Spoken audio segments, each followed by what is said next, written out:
Well, next weekend should see the long-awaited and much-debated elective conference of the ANC. You know, perhaps I'm being cynical, but I think it's provided us with a carnival of backstabbing and opportunism. Always, of course, behind banners of unity and cries for unity.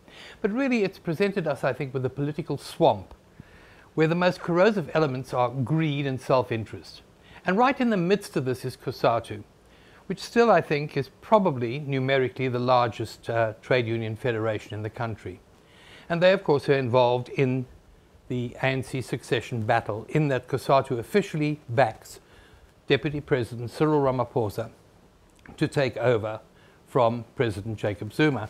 But at a membership level, well, I mean, that's another story entirely, because I think members, where they are involved in any sense, are backing the various factions in different areas and different places. And there's another split looming too, I think, between COSATU and the South African Communist Party. And this came to the fore at that 21, was it, or 21 ward by-election in Metsimaholo in the Free State about a week or so ago. It was a shambles, but the lineup and the reactions to what happened, especially with the controversial results, really showed up that there are deep divisions and growing divisions within this alliance, much more so than ever before. In the first place, the Communist Party stood independently, presenting us with the first electoral break with the ANC-led alliance. But the SACP initially came up with what I see as a confusing formulation. They basically said they had to stand in Metsimaholo because the ANC candidates had not been good enough. So this implied that they were really putting forward better quality alliance candidates who just happened to be standing in the SACP colours. And on the ground, of course, COSATU members supported the SACP, and this should not surprise anyone. After all, the SACP is formally committed to the SACP is formally regarded by COSATU as the Workers' Party. And in fact, by resolutions of their own congresses, every affiliate of COSATU is compelled to give support, financial and organizational, to the Communist Party. That motion was actually moved, I think, significantly by Gwedi Mantashe when he was the General Secretary of the National Union of Mine Workers. Now, of course, he's the Secretary General, the powerful Secretary General of the ANC.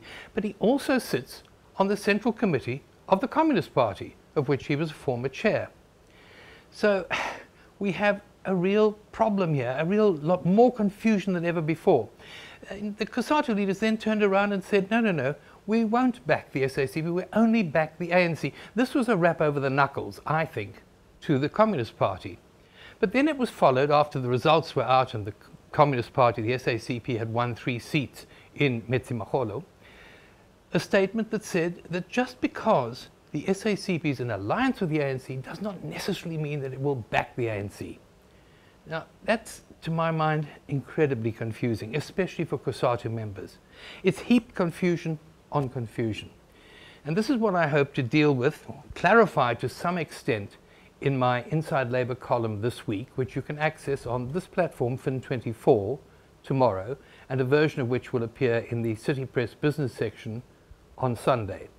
In the meantime, I'm sure there's plenty for you to chew over, to talk about, and to write in about. Do send any of your comments, questions, queries, etc. to editor@fin24.com. That's editor@fin24.com. And for this week, that's all from me. Cheers.